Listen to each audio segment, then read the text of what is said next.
ஸ்டேஷனுக்கு போயிட்டேனா எல்லா பிரச்சனையும் தீந்துரும் நினைக்கிறியா நீ? சொல்லு.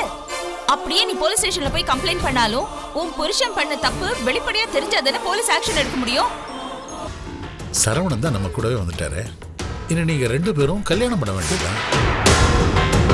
இவ்வளவு தூரம் வந்த மீனாட்சி சிவஞானமும் இந்த வீட்டுக்குள்ள வரணும். அவங்க வீட்டுக்குள்ள வந்து என்ன ஆக போகுது?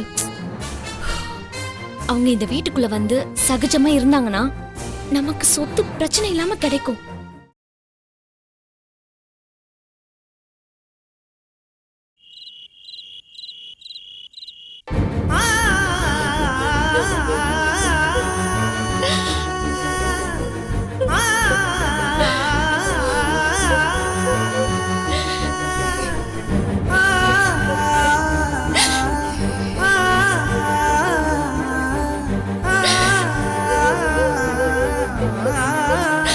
ஏமா இன்னும் எதுக்குமா அழுதுகிட்டே இருக்க? கொஞ்சம் அமைதியா இருமா. எப்படிப்பா அது எப்படிப்பா என் வாழ்க்கைய ஊசல் அடிக்கிட்டு இருக்கு. என்னால வேற என்னப்பா பண்ண முடியும்? ஆனந்தி, ஒண்ணுல இவங்க சொல்ல நம்ம கேட்கணும், இல்ல நம்ம வழியை பார்த்து நம்ம போயிட்டே இருக்கணும். நம்ம வழின்னா அப்படி விட்டுட்டு போக சொல்றீங்களா என்ன? நான் அப்படி சொல்லல ஆனந்தி, நான் போய் அவனை விட்டுட்டு வான்னு சொல்லுவேனா? ஆனந்தி, நம்ம 2 பேரும் விட்டுனா பொழைச்சிக்கலாம். உன்னை நம்பி ஒரு குழந்தை இருக்குமா? அந்த படுபாவி உன் குழந்தை பற்றி கூட யோசிக்காம அவ கூட ஓடி போயிட்டானம்மா.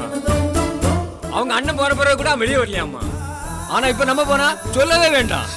என்னப்பா வேற என்னப்பா பண்ண முடியும் நம்மளால? போலீஸ்க்கு போலாமா? இல்லம்மா, மீனாட்சி பானட்ட பேசிட்டு வந்த பிறகு அவ சொன்னது நீ கேட்ட இல்ல. சட்டப்படி எதுவும் செய்ய முடியாதுமா. எங்களுக்குள்ள எந்த பிரச்சனையும் இல்லைன்னு சாதிச்சிட்டோம்னா நம்மளால எதுவும் செய்ய முடியாதுன்னு சொன்னாங்கல்ல. இங்க பாரு, நான் ஒண்ணு சொல்றேன். சிவஞானமும் மீனாட்சி சொல்ற கேட்கறது நல்லது. நீ அவங்கள விட்டுறாத. கொஞ்சம் அமைதியா இருந்து காரியத்தை சாதிச்சுக்கமா. அவனை சும்மா விட்டுற கூடாது. குறைஞ்சபட்சம் அந்த சொத்தை பிரிச்சு அதை நம்ம வாங்கிடணுமா? அப்பா, என் வாழ்க்கையே போயிட்டு இருக்கு, நான் இங்க கதறிட்டு இருக்கேன். சொத்து தான் வேணும்னு பேசிட்டு இருக்கீங்க நீங்க என்கிட்ட. வேற என்னமா செய்ய சொல்ற? உன்னை நம்பி ஒரு குழந்தை இருக்கு, அதை பத்தி கொஞ்சம் கூட கவலைப்படாம ஓடி போயிட்டான்ல. அந்த குழந்தை வளர்க்கறதுக்கு அது சொத்து வேணும்லாமா? அதனால தான் சொல்றேன். அப்பா அப்படி பேசாதீங்கப்பா, அப்படி பேசாதீங்க. எனக்கு அவன் இங்க வரணும், என் கூட வாழணும்பா. அவன் என்னை ஏமாத்திட்டு போனால, திரும்ப என் கூட வந்து வாழணும்பா. அவனை விட மாட்டேனா? அவன் வரல, நான் சும்மா இருக்க மாட்டேன்பா. எல்லாத்தையும் அழிச்சிருவேன், நானு அழிச்சிருவேன்பா.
சரவணா சரவணா சரவணா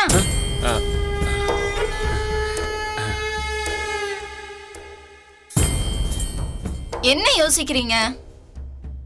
நான் அதான் சொன்னேன்ல, எதை பத்தியும் யோசிக்காதீங்க, அது வீணான குழப்பத்தை தான் உண்டாக்கும்.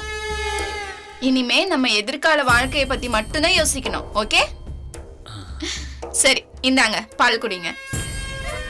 ம்.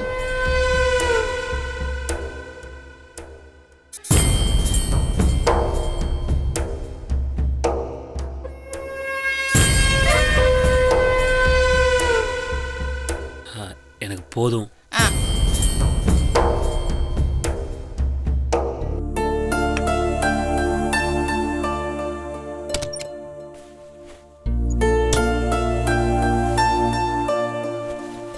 இந்தாங்க சரவணா பெட்ஷீட். இல்ல எனக்கு வேண்டாம். சரி ஓகே.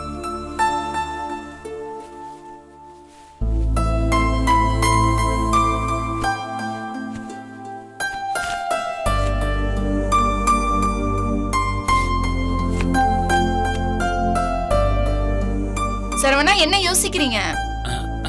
தூங்குங்க. இல்ல 2 பேரும் ஒரே ரூம்லயா தங்க போறோம்? ஆமா, இதான் நம்ம ரூம். ஏன் சரவணா, நீங்க வரதுக்கு முன்னாடி இது என் ரூம், நீங்க வந்துட்டீங்களா, இப்ப நம்ம ரூம். நடாஷா, நடாஷா, ஒரு நிமிஷம். யா, ஐ வில் கம் டாடி.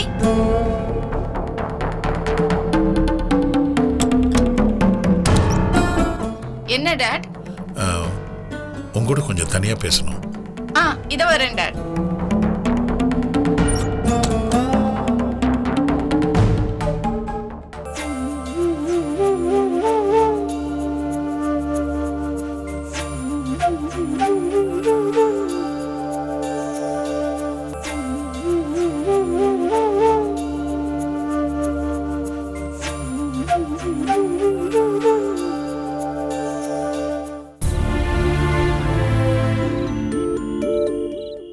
சொல்லுங்க டாட். அது இல்லம்மா, பல போராட்டத்துக்கு அப்புறம் சரவணன் இந்த வீட்டுக்குள்ள கூட்டு வந்திருக்கோம். என்னதான் சரவணன் நீ கல்யாணம் பண்ணி ஒன்னா வாழ போறதா இருந்தாலும் நீங்க 2 பேரும் ஒன்னா இருக்கிறது. டாட், என்ன பேசுறீங்க நீங்க? இப்போ சரவணனை தனிமையில விட்டோன்னு வச்சுக்கோங்க, வேற மாதிரி யோசனைகள்லாம் வரும். திரும்பவும் பழைய நிலைமைக்கு போயிட்டாருன்னா, அதனால எங்க கல்யாணம் நடக்கிற வரை சரவணன் என்னோட கண்காணிப்புல தான் இருக்கணும். Dad, I can understand dad. You don't worry. I know my limit dad. Okay dad? Good night. Thank you dad. Dad, மாம்க்கு இந்த விஷயம்லாம் சொல்லிட்டீங்களா? சொல்லல, இப்போ உடனே நான் சொல்லிடுறேன். Okay dad, good night.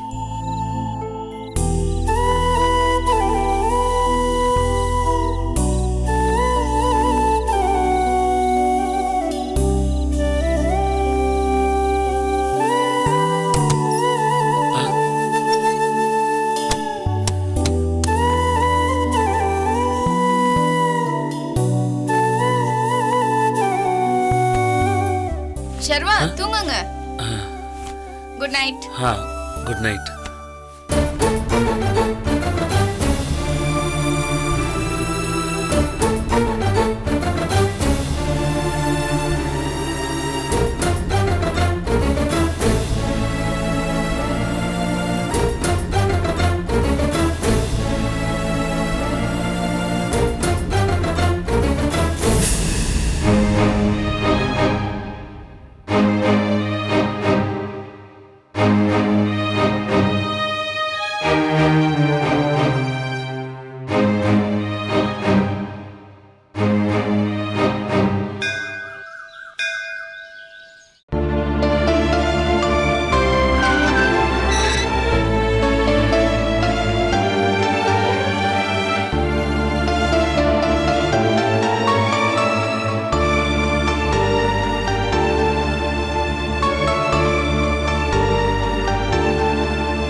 அம்மா,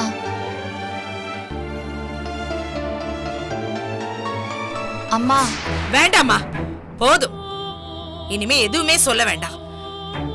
நமக்கு பொண்ணு மாப்பிள்ளையும் தான் முக்கியம், வேற எதுவுமே எனக்கு அவசியம் இல்லைன்னு பார்த்தேன் பாத்தியா?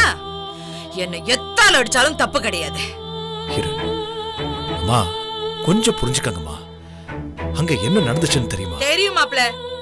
சாந்திமா வந்து எல்லாத்தையும் சொன்னா. அந்த ஆனந்தி நடு ரோட்ல உட்கார்ந்து இருக்கான்னு தெரிஞ்ச உடனே ஐயோ நம்ம தம்பி பொண்டாட்டி உட்கார்ந்து இருக்காளேன்னு சொல்லாம கொள்ளாம கிளம்பி போயிட்டீங்கல்ல. அவன் நடு ரோட்ல உட்கார்ந்தா உங்களுக்கு என்ன? அவ என்ன லேசுப்பட்டாளா? அவ நாட்டத்துக்கும் தலைக்கால் புரியாம இருந்ததுக்கும் தான் அவளை நடு ரோட்ல கடவுள் உட்கார வச்சுட்டான். ஏ மீனாட்சி, அங்க போனீங்கன்னா நான் உயிரை விட்டுடுவேன்னு சொன்னதுக்கு அப்புறமும் 2 பேரும் கிளம்பி அங்க போயிருக்கீங்கன்னா அதுக்கு என்ன அர்த்தம்? எக்கேடு கெட்டு போனாலும் பரவாயில்ல, எனக்கு என் அண்ணன் தம்பி தான் முக்கியம்னு சொல்லாம சொல்லிட்டாருல்ல மாப்பிள்ள. அம்மா ஏமா இப்படி எல்லாம் பேசுறீங்க? இருக்கிறதா சொல்றேன். ஏன் அவங்க என்ன தப்பு பண்ணாலும் விட்டு கொடுக்க கூடாது? ஒரு பிரச்சனைனா அப்படியே தப்ப தப்ப தப்பான்னு ஓடி போய் நிக்கிறீங்க. அந்த சரவண 50 லட்சம் ரூபாய் கடன் வாங்குவான், அதை கட்டுறதுக்கு துப்பு இல்லாம எவ பின்னாடியோ போய் நிப்பான். சொத்தை பிரிச்சு கொடுத்துட்டு தானே மாப்பிள்ள வந்தீங்க. அப்புறம் எதுக்கு அவங்க வந்து கூப்பிட்ட உடனே ஓடுறீங்க? அம்மா நீங்க சொல்ற பிரச்சனை மட்டும் இல்ல, இது நம்ம குடும்ப விஷயம். பாத்தியா பாத்தியா, நம்ம குடும்பம் இல்ல. எதுமா எது நம்ம குடும்பம்? நீயும் மாப்பிள்ளை வெளியில வரும்போது எதுவுமே பேசாம அமைதியா நின்னாங்களே அத்தனை பேரும், அது நம்ம குடும்பம் இல்ல? சொல்லு, உன்னதானே கேக்குறேன். மாப்பிள்ளை ஆஸ்பத்திரியில உயிருக்கு போராடிட்டு இருந்தப்போ காசு கையில இல்லாம திகச்சு போய் நின்னோமே, ஒருத்தனாவது வந்து எட்டி பார்த்திருப்பாங்களா? ஆனா அது நம்ம குடும்பம் இல்ல? ஏன் இவ்ளோ? ஏன் மாப்பிள்ளை ஜெயில இருக்கும் போது பொண்டாட்டி முந்தானியே புடிச்சிட்டு திரிஞ்சிட்டு இருந்தானுங்களே, ஒருத்தனாவது அண்ணனுக்கு என்னாச்சு ஏதாச்சு என்ன சொன்னாரு வக்கீல்னு ஒரு வார்த்தையாவது உங்ககிட்ட வந்து கேட்டு பண்ணுங்களா? எதுவுமே பண்ணாதவனுங்க. ஆனா அவங்க அத்தனை பேரும் நம்ம குடும்பம் இல்ல? ஏன் மாப்பிள்ள அந்த வீட்டுக்கே போக கூடாது, அந்த வாசப்படியை கூட மிதிக்க கூடாதுன்னு வைராக்கியமா இருந்த நீங்க எப்படி மாப்பிள்ள இன்னைக்கு எல்லாத்தையுமே விட்டுட்டு 2 பேரும் அங்க போய் நின்னு இருக்கீங்க? இது பாருங்க, நீங்க புரியாம பேசாதீங்க. நாளைக்கு ஏதாவது ஏடாகுடமா நடக்க கூடாதுன்னு நடந்து போச்சுன்னா என் புருஷனை என்னமா பேசுவாங்க சொல்லுங்க? சரவணன் ஒரு தனிப்பட்ட மனுஷனா இருந்தா பிரச்சனை கிடையாது. அவர் கைராசி குடும்பத்து பையன். அப்படி இருக்கும்போது இவர் கண்டுக்கலன்னா என்ன சொல்லுவாங்க சொல்லுங்க? இவ்ளோ பேர் இருந்தும் சிவஞானம் விட்டுட்டாருன்னு சொல்லுவாங்க. அது மட்டும் இல்லாம அந்த ஆனந்தி ஏதாவது கோபத்துல ஒண்ணு கிடக்க ஒண்ணு செஞ்சுட்டானா யாருக்குமா அவமானம்? இவருக்கு, நம்ம கைராசி குடும்பத்துக்கு அவமானம். நாங்க அங்க போனதே கைராசி குடும்பத்துக்கு எந்த கெட்ட பேரும் வந்துடக்கூடாதுங்கிறதுக்காக மட்டும்தான். யாரா அந்த ஆனந்தி? ஒண்ணு கிடக்க ஒண்ணு செஞ்சுப்பாளா? அடுத்தவங்கள சாவடிப்பாள தவிர அவ சாவ மாட்டான். அந்த வீட்டுல இருக்கிற ஒவ்வொன்னும் விஷம். அவங்களுக்கு ஒரு பிரச்சனைன்னா ஓடுறீங்கல்ல, அதோட விளைவு இப்ப தெரியாதுமா உனக்கு. நான் சொல்லிக்கிட்டே இருக்கிறேன்ல, அதுக்கப்புறம் வேணா பாருங்க, ரொம்ப வருத்தப்படத்தான் போறீங்க. பாத்துக்கிட்டே இருக்கு இது நடக்குதா இல்லையா. இந்த கடவுள் தான் உங்களை காப்பாத்தணும். அம்மா சொல்றது சரிதான் அண்ணி. நீங்க இந்த பிரச்சனையில தலையிட்டு இருக்க கூடாது. அவங்க எல்லாரும் ரொம்ப சுயநலம் பிடிச்சவங்க. எதை மனசுல வச்சுக்கிட்டு பேசுறாங்கன்னே தெரியல. அது நம்ம வீடுங்கிற உரிமையில அங்க போறது வேற விஷயம். ஆனா அவங்க பிரச்சனைக்காக நாம அங்க போறது சரியில்லை அண்ணி. அந்த வளர்மதி வைஜெயந்தி எல்லாம் அவ்வளவு அக்கறையா கூப்பிட்டதுல ஏதாவது ஒரு வஞ்சம் இருக்கும் அண்ணி. உங்களுக்கெல்லாம் சொல்ல வேண்டிய அவசியம் இல்ல.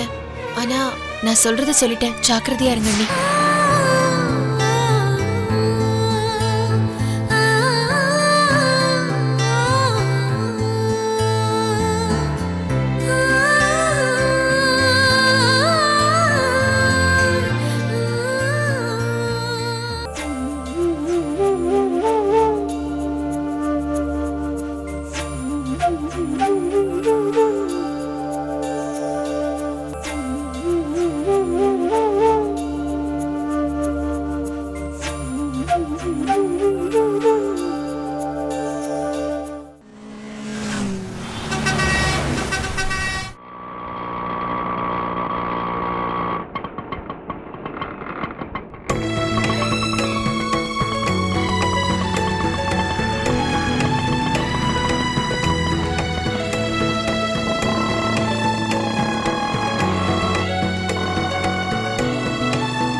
அண்ணே அண்ணே வாங்கண்ணே உட்காருங்கண்ணே.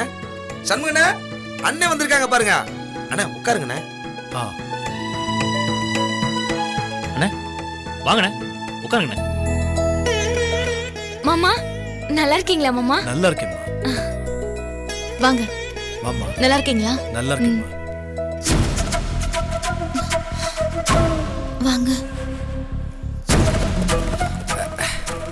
வணக்கம். வாங்க மாமா.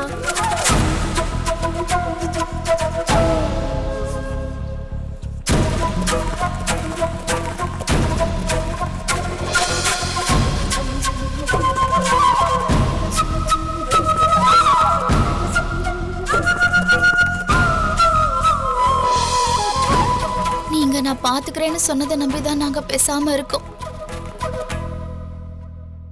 ஆனா அந்த ஆள் இன்னும் அந்த வீட்ல தான் இருக்காரு. நீங்க ஒண்ணும் செய்யவும் மாட்டேங்கிறீங்க. எனக்கு என்னதாங்க பதில்? மா, என் கூட பிறந்த ஒருத்த இப்படி ஒரு காரியத்தை செய்வான்னு நான் கனவுல கூட நினைச்சு பார்க்கல. அதோட அவன் செஞ்சது நியாயம்னு சொல்ல வரல. யாரா இருந்தாலும் தப்பு தப்புதான். இப்போ எடுத்தோம் கவுத்தோன்னு ஒன்றும் செய்ய முடியாது இல்லம்மா. இது காசோ சொத்தோ சம்பந்தப்பட்ட விஷயம் இல்லம்மா, மனசு சம்பந்தப்பட்ட விஷயம்.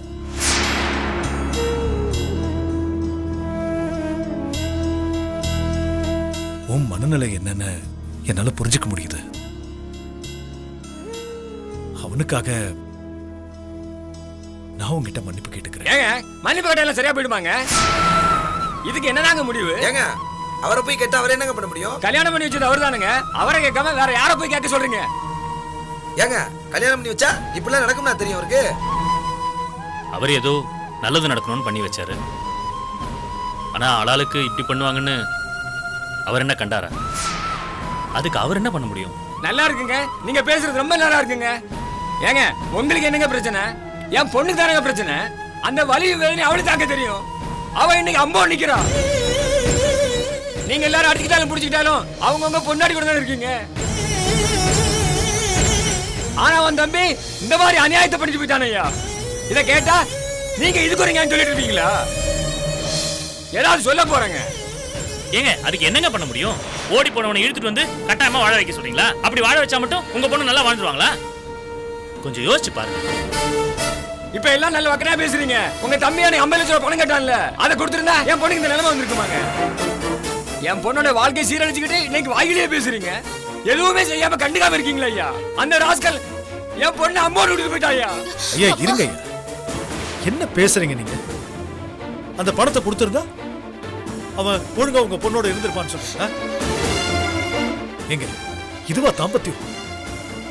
இதுவா நல்ல புருஷன் பொண்டாட்டிக்கு அடையாளம்? இப்போ அந்த 50 லட்சம் ரூபாய் தான் முக்கியமா இருக்குல்ல? தப்புங்க, ரொம்ப தப்பு. கஷ்டமோ நஷ்டமோ, புருஷனுக்கு ஒரு பிரச்சனைனா பொண்டாட்டி அதை தாங்கணும். பொண்டாட்டிக்கு ஒரு பிரச்சனைனா புருஷன் அதை தாங்கணும். ஒருத்தருக்கு ஒருத்தர் விட்டு கொடுக்காம இருக்கலாமா? விட்டு கொடுக்கணுங்க. அதான் உண்மையான வாழ்க்கை, உண்மையான குடும்பம்.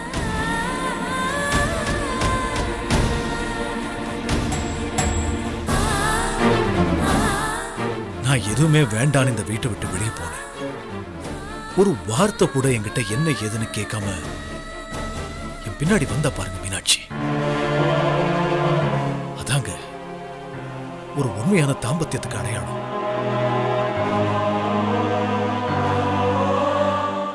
சரிங்க, என்னைக்கு இருந்தாலும் உன் தம்பி பண்ண தப்புக்கு என் பொண்ணுக்கு பதில் சொல்லி ஆகணுங்க. அதனால இப்ப என் பொண்ணும் அவ பெத்த பிள்ளையும் நல்லபடியா வாழ்றதுக்கு ஒரு முடிவு எடுங்க. சரி சரி சரி, நாங்க என்ன பண்ணணும்னு சொல்லுங்க. அதான் உன் தம்பி இருக்கானே சரவணன், அந்த ஃப்ராடு பையனுக்கு கொடுக்க வேண்டிய சொத்தெல்லாம் என் பொண்ணு பேர்லயும் அவ பிள்ளை பேர்லயும் எழுதி வைங்க.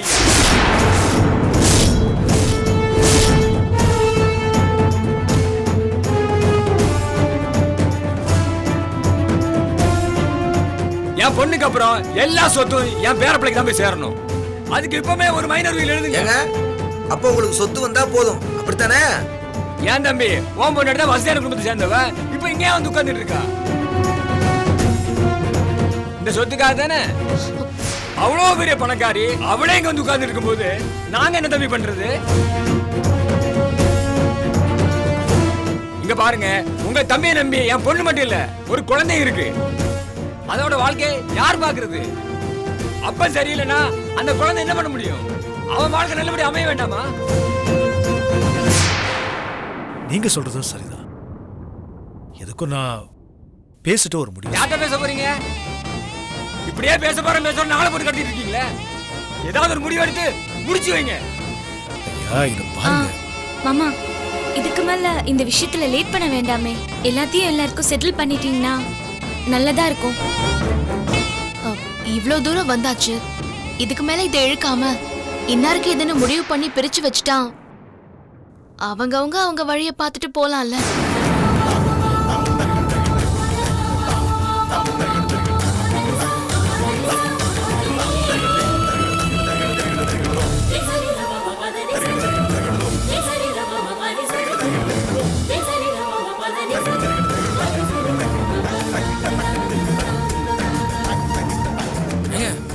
அப்படியே இன்னொரு பஞ்சாயத்தை கிளியர் பண்ணினா ரொம்ப சந்தோஷமா இருக்குங்க. இப்போ கைராசி சொத்தை உங்க பிரதர்ஸ்லாம் சேர்ந்து நீங்க எப்படி பிரிச்சுக்கிறீங்களோ இதே மாதிரி உங்க ஒய்ஃப் மீனாட்சி இருக்காங்கல்ல, அவங்க சிஸ்டர் தான் நம்ம ஒய்ஃப் கவிதா. அப்ப பாத்தீங்கன்னா அவங்க கிட்ட ஏகப்பட்ட சொத்து இருக்குது. மீனாட்சி அக்கா பிரிச்சு தரதா சொல்லியிருக்காங்க. அதையும் இது சூட்டோட சூட்டா பிரிச்சு கொடுத்தீங்கன்னா கொஞ்சம் ரொம்ப சந்தோஷமா இருக்குங்க. டேய் எதை பத்தி எப்படா பேசிட்டு இருக்க? உங்க சொத்துனா மட்டும் நேரங்காலம் பார்க்காம பிரிச்சுக்க அடிச்சுக்கிறீங்கல்ல, அதுவும் எங்க சொத்துனா மட்டும் இலக்காரமா பேசுறீங்க.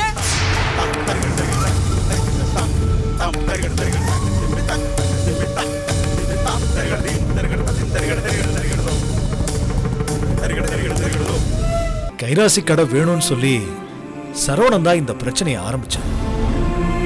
ஆனா இப்ப அவன் வெளியே போயிட்டான். அப்படி போனாலும் அவன் வாரிசுக்கு சொத்தை பிரிக்கிறது தானே நியாயம். என்ன மாமா கேட்கறதுக்கே யோசிக்கிறீங்களா? அப்போ நீங்களும் உங்க பொண்ணுக்கு சப்போர்ட் தானா? ஐயோ அப்படிலாம் இல்லம்மா. அப்போ இன்னைக்கு நீங்க கேளுங்க மாமா, இன்னைக்கு ஒரு முடிவு தெரிஞ்சே ஆகணும்.